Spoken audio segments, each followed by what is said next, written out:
Hello everyone students, आज इस video में हम अपना नेक्स्ट चैप्टर स्टार्ट करने वाले हैं, that is aggregate demand, aggregate supply and related concepts. Students, examination point of view से ये चैप्टर, ये यूनिट जो है determination of income and employment, आपकी बहुत ही इम्पोर्टेंट है। ये कुछ स्टूडेंट्स को ये डिफिकल्ट भी लगती है थोड़ा सा है, बट इतना भी डिफिकल्ट नहीं है जितना स्टूडेंट्स इसको मान लेते हैं। बहुत इजी से कंसेप्ट है, सिर्फ सिंपल क्या है इसके अंदर कि कुछ डेफिनेशन आपको दी हुई है, वो डेफिनेशन यानी कि आपको मीनिंग क्लियर होना चाहिए कि किस तरह से आपने उसको अटेम्प्ट करना है, लिखना है, और किस तरह से उसके जो डायग्राम्स और जो शेड्यूल्स है वो आपको एक्सप्लेन करना। चलिए हम स्टार्ट करते हैं अपना इस चैप्टर में, और साथ साथ हम डिस्कस करते जाएंगे किस तरह से हम यहाँ पर क्वेश्चंस करें। सबसे पहले एग्रीगेट डिमांड। एग्रीगेट डिमांड होता क्या है? एग्रीगेट डिमांड सिंपल सा है कि जब हम हमारी इकोनॉमी में जितने भी लोग रहते हैं, जो भी लोग रहते हैं, उन सबकी डिमांड यानी कि जितना भी वो एक्सपेंडिचर करते हैं, एक्सपेंडिचर मतलब जो भी कंजप्शन करते हैं, उसके ऊपर जितनी भी मनी स्पेंड करते हैं, उन सबको कंबाइन कर दो, उन सबको इकट्ठा कर दो, वो बन जाती है हमारी एग्रीगेट डिमांड। यानी कि अगर सिंपल वर्ड्स में हम कहें कि हमारी इकोनॉमी में जितने भी लोग रहते हैं जो कंजप्शन करते हैं, उन सबकी डिमांड को आप एग्रीगेट कर दीजिए, उसको कंबाइन कर दीजिए, तो वो बन जाती है हमारी एग्रीगेट डिमांड। डेफिनेशन देखते हैं इसकी proper. Aggregate demand is a sum total of expenditure, जो भी टोटल है किसका, एक्सपेंडिचर का, that the people plan to incur. ध्यान रखना यहाँ पर हम बात कर रहे हैं प्लान मतलब कि जो लोग सोचते हैं कि इतना एक्सपेंडिचर मैंने करना है, कि इतना कंजप्शन हम करेंगे, प्लानिंग कर रहे हैं, एक्चुअल नहीं है। ध्यान रखना यहाँ पर हम प्लानिंग की बात कर रहे हैं कि कितना हम सोच कर चल रहे हैं कि कितनी हमने डिमांड करनी है, कितना हमने एक्सपेंडिचर करना है, एक्चुअल में कितना करते हैं हम, वो यहाँ पर बात नहीं है। So, aggregate demand is a sum total of expenditure that the people plan to incur on the purchase of goods and services produced in the economy during an accounting year। कि एक साल के अंदर जितना भी एक्सपेंडिचर किया, इसके ऊपर गुड्स एंड सर्विसेज के ऊपर, कौन सा expenditure, planned corresponding to their different levels of income, कि अपनी इनकम के लेवल्स के अकॉर्डिंग डिफरेंट इनकम लेवल्स के ऊपर जो भी सम टोटल होगा एक्सपेंडिचर का, that the people plan to, जो कि लोगों ने प्लान किया है कि हम इतना एक्सपेंडिचर करना चाहते हैं, उसका सम टोटल, उस एक्सपेंडिचर का sum total, that is called, जो भी एक अकाउंटिंग ईयर के अंदर किया गया है at the different levels of income, that is called aggregate demand. अब देखो इसी डेफिनेशन से हमारे पास कुछ ऑब्जर्वेशन आ जाती हैं। ऑब्जर्वेशन मीन्स कि एग्रीगेट डिमांड जब भी आप लिखेंगे, जब भी आप पढ़ेंगे, तो आपने कुछ चीजें हैं जो दिमाग में रखनी है, जो आपने पॉइंट्स जो है रिमेम्बर रखने कि किस वजह से एग्रीगेट, या कौन सी ऐसी चीजें हैं जिससे कि एग्रीगेट डिमांड बने। वो सारे के सारे पॉइंट्स यहाँ पे देखो मैंने अंडरलाइन भी किए हैं आपकी डेफिनेशन में, लेकिन हम अलग से भी इसको पढ़ते। जैसे कि फर्स्ट आपकी ऑब्जर्वेशन है, it does not refers to the demand for any particular goods in the market. कि पहली बात तो कि जो एग्रीगेट डिमांड है वो किसी एक पर्टिकुलर गुड की बात नहीं करता है हमारे मार्केट की, वो किसकी बात करता है, डिमांड फॉर ऑल गुड्स, की जितने भी हमारे गुड्स एंड सर्विसेज हैं इकोनॉमी के अंदर, उन सबकी डिमांड के बारे में बात कर रहा है, तभी हम उसको कह रहे हैं एग्रीगेट डिमांड। सेकेंड ऑब्जर्वेशन आती है that it can be measured first with reference to the general price level in the economy. General price level in the economy का मतलब है यहाँ पर कि जो एग्रीगेट डिमांड है वहां पर हमारा जो प्राइस, जनरल प्राइस है, और जो डिमांड का रिलेशनशिप है, वो कैसा रिलेशनशिप है, नेगेटिव रिलेशनशिप। देन सेकेंड क्या है, with reference to the level of income of the people. और किससे मेजर हो रहा है, एक तो जनरल प्राइस लेवल पर, जहां पर की प्राइस और एग्रीगेट डिमांड का रिलेशन नेगेटिव है, और सेकंड हम इसको मेजर कर रहे हैं with the level of income of the people, कि लोगों की इनकम के अकॉर्डिंग, और इनकम के साथ एग्रीगेट डिमांड का कैसा रिलेशनशिप है, पॉजिटिव रिलेशनशिप है कि अगर इनकम इंक्रीज होती है तो आपकी जो एग्रीगेट डिमांड है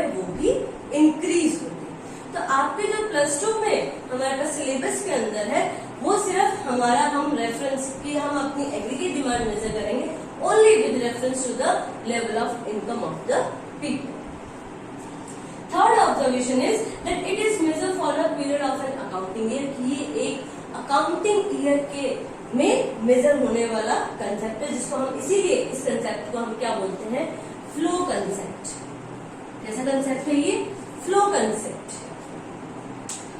It is not measured as the sum total of physical quantities of goods demanded in the economy. As always, it measured in the total expenditure of the goods and services.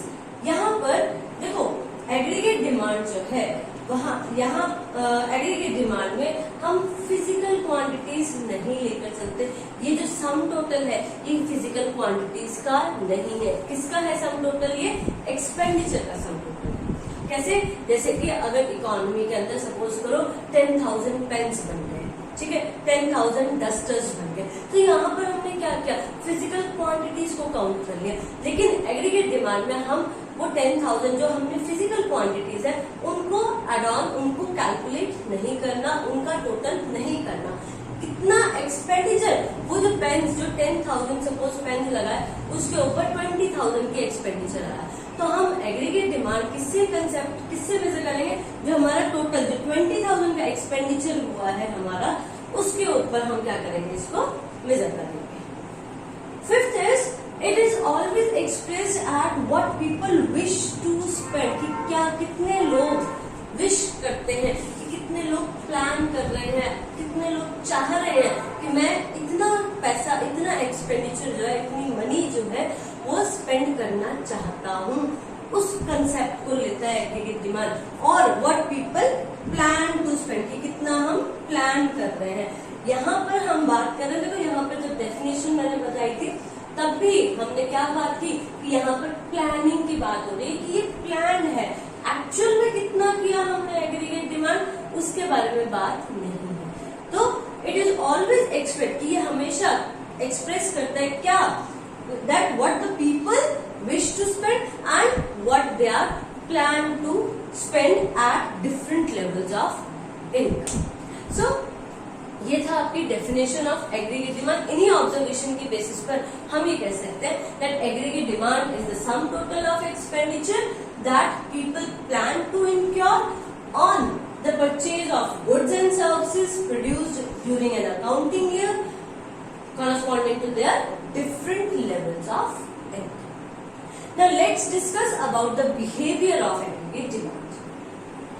So friends, now let's discuss about the behavior of aggregate demand. Behavior of aggregate demand refers कि क्या मतलब है इसका, कि हमारा जो expenditure है, जो लोग एक्सपेंडिचर करते हैं, किस तरह से लोग एक्सपेंडिचर करते हैं, किस तरह से रिस्पॉन्ड देते हैं as per the level of income, कि अपनी इनकम के अकॉर्डिंग किस तरह से एक्सपेंडिचर करते हैं, उसको हम बोलते हैं बिहेवियर ऑफ एग्रीगेट डिमांड। तो यहाँ पर मैंने देखो पहले लिखा है एग्रीगेट शेड्यूल और वहां पर उस साइड पे हमने यहाँ शो किया है एग्रीगेट कर्व। इनकम, यहाँ पर मैंने जो लेवल ऑफ इनकम्स लिए हैं दैट इज 0, 20, 40। आपने हमेशा जो भी इनकम लोगे जब भी उसमें आपको देखना है कि जो गैप लोगे वो हमेशा इक्वल गैप लोगे। क्यों? क्योंकि हमारे पास जो इनकम कर्व होता है वो हमेशा 45 डिग्री का होता है, ठीक है। तो जब भी आप चाहे, इसमें जरूरी नहीं है आपको यही लेना, आप 10 का गैप भी ले सकते हो, लाइक 0, 10, 20, 30, 40। आप 15 का भी ले सकते हो। यहाँ पर मैंने 20 कर दिया। तो इनकम यहाँ पर हमने ली है 0, 20, 40, 60, 80, 100 एंड 100। नेक्स्ट हमने लिया है आई, यानी कि इन्वेस्टमेंट। इन्वेस्टमेंट कैसे इन्वेस्टमेंट है, यहाँ पर देखो इन्वेस्टमेंट हमने फिक्स्ड इन्वेस्टमेंट ली है, एक मिनिमम इन्वेस्टमेंट लिए कि जो हर एक पर्सन करता ही करता है। जैसे कि सपोज करो आपने कोई घर आप रह रहे हो, वहां पर रेंट पे कर रहे हो, तो आपकी इनकम है या नहीं है, आपको वो रेंट पे करना ही पड़ेगा, तो उसको बोल रहे हैं हम इन्वेस्टमेंट। कंजप्शन भी यहाँ पर देखो 20, 25, 30 ये लिया है मैंने। आपकी इनकम चाहे 0 है, हमारी जो इनकम है वो चाहे हम कमा रहे हैं या नहीं कमा रहे, फिर भी हम कुछ ना कुछ कंज्यूम जरूर करते हैं, हम कुछ ना कुछ एक्सपेंडिचर जरूर करते हैं। चाहे वो एक्सपेंडिचर हम अपनी पिछली सेविंग से करें, यानी कि पिछले जो सेविंग हमने कर रखी है उसको निकाल कर हम डिस सेविंग कर भी एक्सपेंडिचर कंजप्शन कर सकते हैं, या फिर हम कोई ना कोई किसी न किसी से उधार लेकर बोरो कर भी कंजप्शन करते हैं। अब जैसे कि आप इसका एग्जाम्पल दे सकते हो, अभी जो कोरोना सीजन चल रहा था हमारे वहां पर देखो सब लॉकडाउन था, सब बंद था, लेकिन फिर भी कंजप्शन हो रही थी। हम फिर भी बैठे घर में, हमारी इनकम नहीं आ रही थी, सब काम बंद थे, लेकिन फिर भी हम खा रहे थे, कुछ ना कुछ कंज्यूम कर रहे थे। तो वो कहाँ से कर रहे थे कि या तो हम जो हमारी पिछली सेविंग्स थी हमने उनको निकाला और उनको खर्च किया और कंज्यूम किया। ठीक है, तो वो क्या है कि हमारी इनकम लेवल जो है जीरो होने पर भी हमारा कंजप्शन क्या है, कभी भी जीरो नहीं होता, ध्यान रखना। और इसी कंजप्शन को हम बोलते हैं ऑटोनोमस कंजप्शन। जब कंजप्शन करते हैं, जो भी कंजप्शन होती है हमारी at the zero level of income, उस कंजप्शन को हम बोलते हैं ऑटोनोमस कंजप्शन। ओके, तो यहीं से हम देखो एग्रीगेट डिमांड जो होती है, कंज्यूमर जो कंज्यूम करता है, ठीक है, उसकी, और जो भी प्रोड्यूसर है या इन्वेस्टमेंट कर रहा है, एक्सपेंडिचर कर रहा है, उन दोनों का कॉम्बिनेशन होती है, यानी कि C+I होती है। चाहे वो इन्वेस्टमेंट आपका प्रोड्यूसर कर रहा है, जैसे कि मैंने अभी एग्जांपल दिया एक रेंट का भी, तो वो रेंट भी क्या दे रहा है, इन्वेस्टमेंट ही होती है, वो भी एक तरह से आपकी। इसको ऐड कर दीजिए, देखो 20 + 10 30,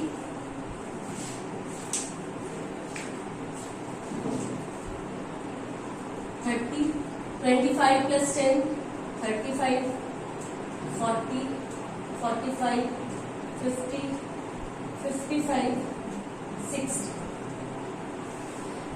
इसी पे बेस मैंने यहाँ पे ऑलरेडी आपको एक कर्व ड्रॉ कर दिया है जो कि एडी को शो कर रहा है। ये जो कर्व है देखो यहाँ पर ये जीरो से शुरू नहीं होगा। क्यों नहीं होगा? Because of this autonomous consumption, हमारी अनऑटोनोमस इन्वेस्टमेंट की वजह से। ठीक है, ये हम आगे पढ़ेंगे इन्वेस्टमेंट के बारे में भी, तब आपको डिटेल में बताया जाएगा कि क्या इंड्यूस इन्वेस्टमेंट क्या होती है, ऑटोनोमस। अभी सिर्फ इतना समझो कि एक minimum level of investment economy में रहती है। ठीक है, और एग्रीगेट डिमांड क्या होता है? C+I। इन दोनों के एडिशन को हम कहते हैं एग्रीगेट डिमांड। और जो इनकम लेवल है हमारा, वो क्योंकि जीरो से शुरू हो रहा है तो यहाँ से ओरिजिन से शुरू होगा, और ये हमेशा कौन सी डिग्री पे होगा? 45 हमेशा। ठीक है, यहाँ पर हमने OX एक्सिस पर इनकम शो की है, OY पे हमने एडी कर्व शो किया। एडी कर्व क्वेश्चन आ सकता है that why AD curve does not start from origin, कि एडी जो है वो जीरो से शुरू क्यों नहीं होती? तो वहां पर आपका आंसर यही आएगा, because of the autonomous consumption AD curve doesn't start from origin.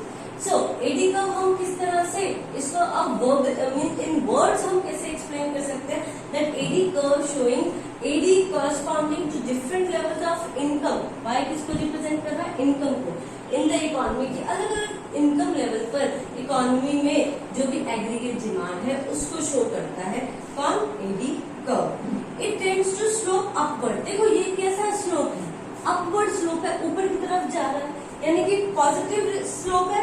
ये हमें क्या शो कर रहा है? इसका मतलब कि यहाँ पर इनकम और एडी का पॉजिटिव रिलेशन है, कि जैसे जैसे हमारी इनकम इंक्रीज होती जा रही है, हमारी जो एग्रीगेट डिमांड है वो भी कैसी होती जा रही है? इंक्रीज होती जा रही है।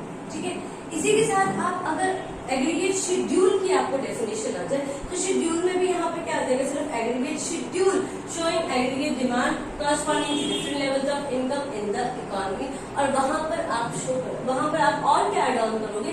उसमें ये एड ऑन करोगे कि यहाँ पर जो लेवल ऑफ इनकम अगर जीरो है तब भी हम कुछ ना कुछ कंजप्शन करते हैं।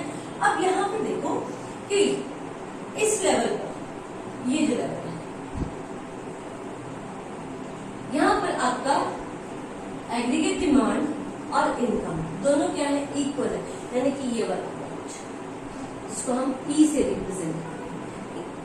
इससे पहले, अगर इससे पहले प्रियोर देखें हम, ठीक है, पहले का अगर सिचुएशन देखें तो यहाँ पर देखो इनकम जो है वो क्या है? नीचे की तरफ कर्व है, तो इसका मतलब इनकम क्या है? लेस देन है आपकी एग्रीगेट डिमांड। इनकम क्या है? सॉरी, इनकम को हम Y से डिनोट करेंगे। इनकम क्या है आपकी? लेस देन है, कि आपकी इनकम इतनी नहीं है। अभी इनकम पहले थी जीरो, तब भी हम कंजप्शन कर रहे थे 30 का। इनकम 20 हो गई तब भी हम 20 रुपीज तो हमने कंज्यूम कर दिए, लेकिन जो 15 रुपीज हमने लिए वो कहाँ से लिए? अपनी पिछली सेविंग या कहीं ना कहीं से हमने बोरो किए। ठीक है, तो यहाँ पर क्या है, यहाँ पर इस सिचुएशन में आपकी इनकम जो है वो क्या है? लेस देन है कंजप्शन से। इस पॉइंट के ऊपर इनकम क्या है आपकी? इक्वल है एग्रीगेट डिमांड। ये जो पॉइंट ई है, it represent that income is equals to aggregate demand. आपने सुना होगा कि हम हैंड टू माउथ है, उसका क्या मतलब है कि जितना कमाते हैं उतना ही हमारा खर्चा हो जाता है। तो वो पॉइंट यही है कि जितनी इनकम है उतना ही कंज्यूम हो जाता है, यानी कि इनकम क्या है यहाँ पर? इक्वल है एग्रीगेट डिमांड। नेक्स्ट, इसके बाद की अगर सिचुएशन देखते हैं हम, ये वाली सिचुएशन, इस सिचुएशन में देखो एग्रीगेट डिमांड जो है वो नीचे है कर्व, और जो इनकम कर्व है वो आपका ऊपर है। यहाँ पर इसका ये किसको रिप्रेजेंट कर रही है कि इनकम क्या है यहाँ पर? ग्रेटर देन है एग्रीगेट डिमांड से। कि अब क्या हो गया, इकोनॉमी में जो लोग हैं उनकी इनकम बढ़ती जा रही है, लेकिन अब उसके साथ साथ जो डिमांड थी वो हो तो रही है, एग्रीगेट डिमांड तो हो रही, कंजप्शन हो रहा है इकोनॉमी के अंदर, लेकिन अब क्या स्टार्ट हो गई है? लोगों ने सेविंग करना शुरू कर दिया। जैसे कि यहाँ देखो 60 रुपीज उसकी इनकम थी, उसने खर्च कितने किए? सिर्फ 45 रुपीज का एक्सपेंडिचर किया, और जो 15 रुपीज की थी वो उसने क्या कर ली? सेविंग कर ली। यहाँ पर इस लेवल के बाद क्या शुरू हो जाती है? हमारी सेविंग शुरू हो जाती है। ठीक है, तो यहाँ पर आपकी जो इनकम रहेगी वो क्या रहेगी? ग्रेटर देन रहती है एग्रीगेट डिमांड्स। तो इन सिचुएशंस को भी आपने लिखना है अपने क्वेश्चन। जब भी आपका एग्रीगेट डिमांड का क्वेश्चन आता है तो आप ये सिचुएशंस हर एक चीज वहां पर बताएंगे। नेक्स्ट हम पढ़ते हैं components of aggregate demand.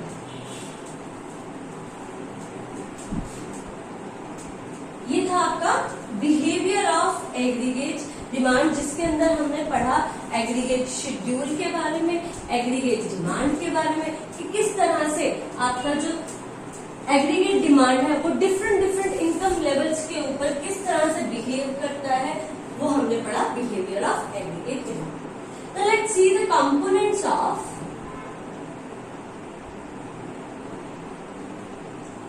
Aggregate demand. Aggregate demand के कंपोनेंट्स, इसका क्या मतलब है? इसका मतलब है कि कौन कहाँ हमारी कंजप्शन होती, कौन कौन से ऐसे लोग हैं इकोनॉमी में जो एग्रीगेट डिमांड करते हैं, मीन्स जो डिमांड। ठीक है, हमने आपके फर्स्ट चैप्टर में वहां पर पढ़ा था स्टूडेंट्स कि दो तरह की इकोनॉमी होती है। देखो, एक तो होती है आपकी ओपन इकोनॉमीज, हमने यहाँ पर इकोनॉमीज पढ़ी थी।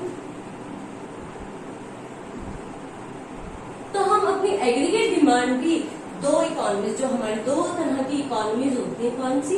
एक होती है आपकी ओपन इकोनॉमी और एक होती है क्लोज्ड इकोनॉमी।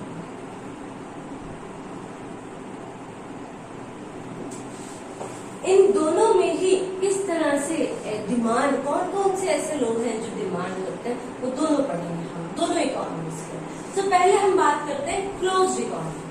क्लोज्ड इकोनॉमी में देखो टू सेक्टरल और 3 सेक्टरल इकोनॉमी आती है। हमें पता है कि 2 सेक्टरल इकोनॉमी के अंदर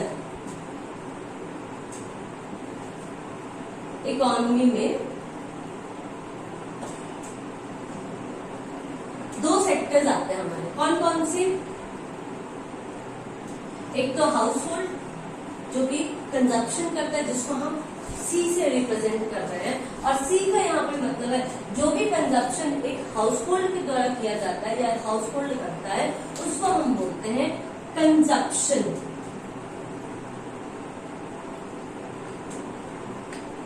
कंजप्शन एक्सपेंडिचर, उसको बोलते हैं हम कंजप्शन एक्सपेंडिचर। और दूसरा सेक्टर कौन सा है हमारा?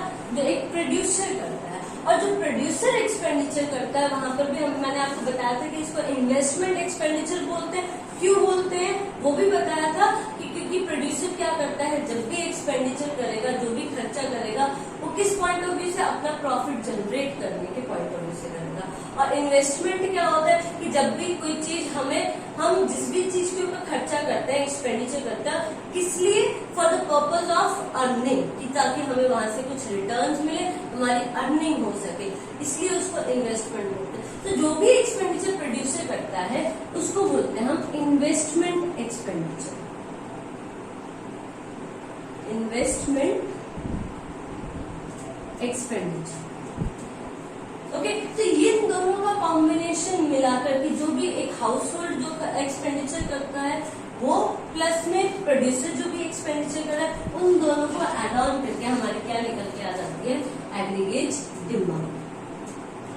सो एडी को रिप्रेजेंट करते हैं is equals to C plus I C. Next जो हमारा 3 सेक्टरल इकोनॉमी है,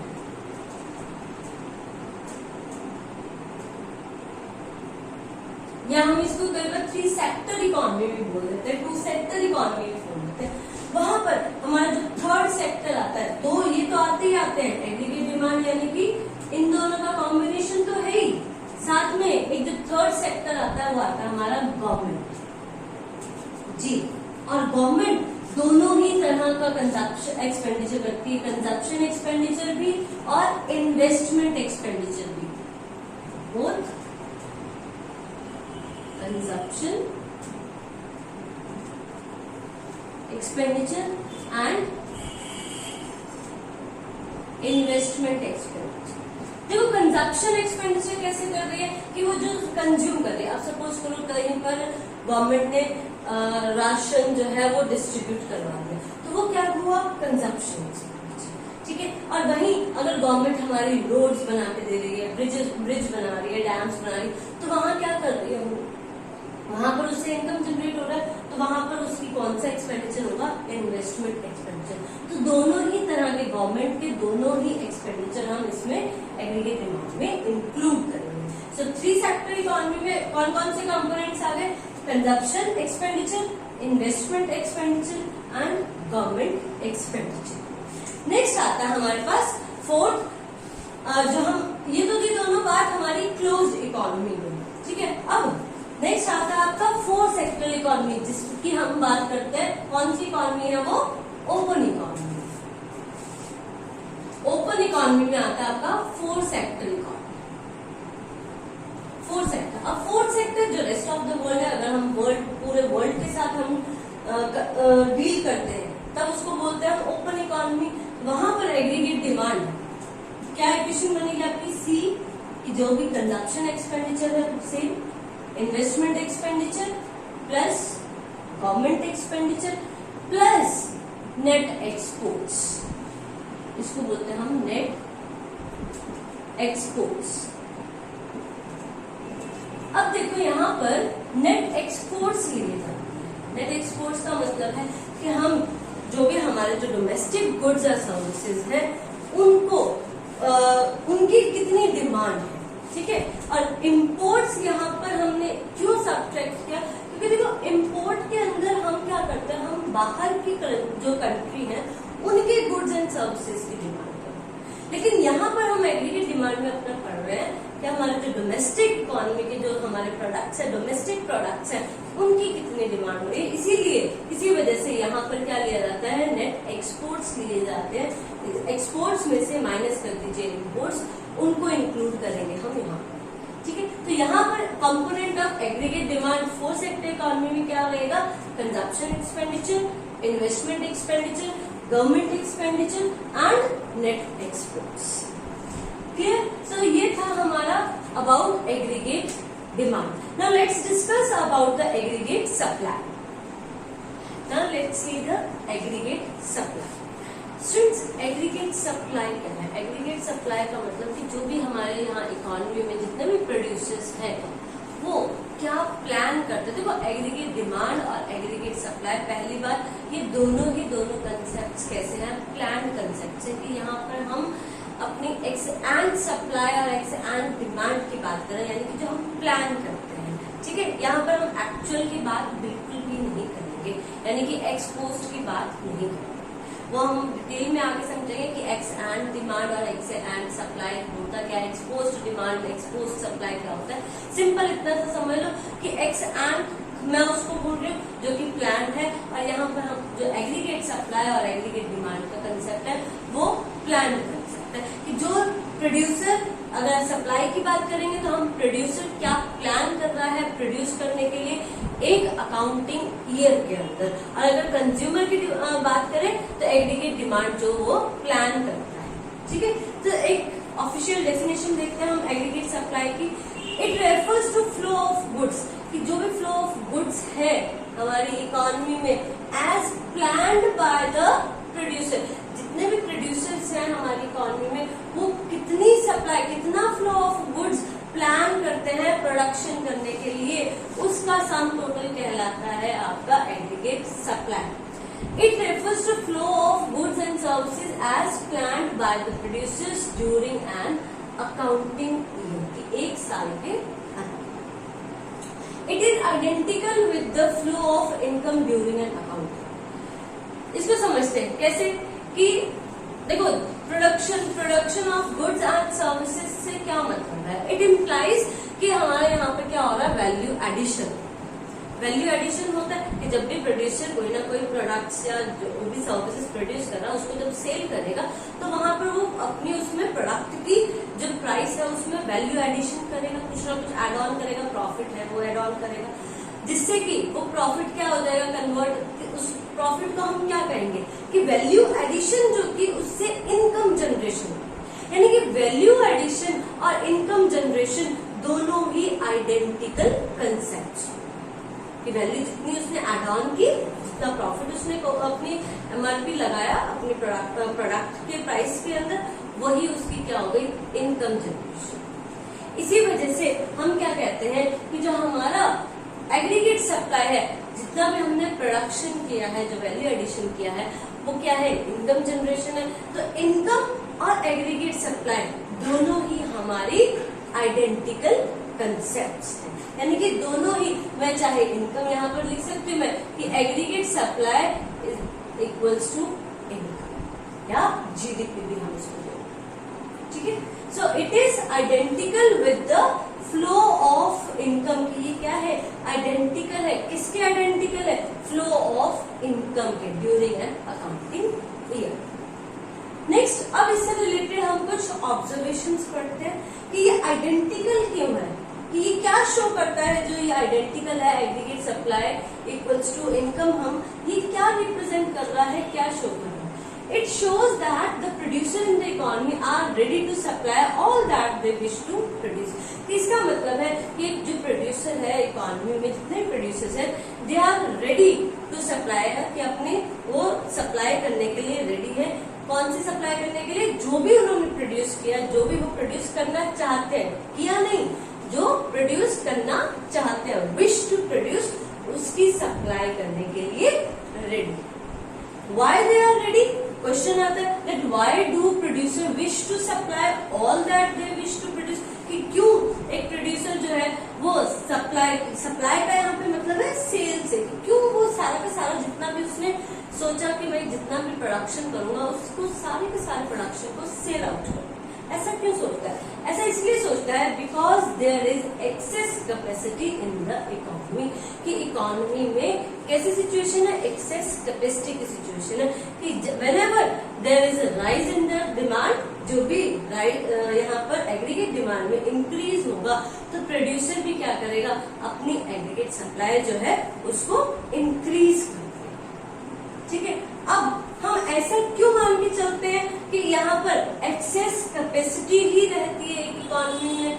ऐसा क्यों, why presume that, why we are presume, ऐसा क्यों मान के चलते हैं हम, क्योंकि केन्स जो हुए हैं हमारे इकोनॉमिस्ट, एक बहुत ही अच्छे इकोनॉमिस्ट, उन्होंने एक एग्जाम्पशन ली हुई है मैक्रो इकोनॉमिक्स के अंदर, that economy facing severe unemployment, कि इकोनॉमीज जो है वो सीवियर अनएम्प्लॉयमेंट को फेस करते हैं, यानी कि इकोनॉमीज के अंदर क्या रहती है, अनएम्प्लॉयमेंट की सिचुएशन रहती है। अब क्योंकि लोग अनएम्प्लॉयड हैं, अनएम्प्लॉयड होने की वजह से उनकी इनकम नहीं है, इसलिए वो डिमांड नहीं करते, लेकिन जैसे ही वो एम्प्लॉयड हो जाते हैं, जैसे उनको काम मिल जाता है, उनकी इनकम जनरेशन होनी शुरू हो जाती है, तो वो क्या करने शुरू हो जाएंगे, वो डिमांड बढ़ाना शुरू होगी, और डिमांड बढ़ाएंगे तो प्रोड्यूसर्स भी क्या कर देंगे, अपनी सप्लाई बढ़ाना शुरू। तो एक्सेस कैपेसिटी की सिचुएशन जो है वो इकोनॉमी में रहती ही है, इसीलिए जो प्रोड्यूसर है they wish to supply all that they wish to produce. Next हम देखते हैं किस तरह से हमारा शेड्यूल, यहाँ पर ये इसको बोलेंगे हम एग्रीगेट सप्लाई शेड्यूल, स्केड्यूल।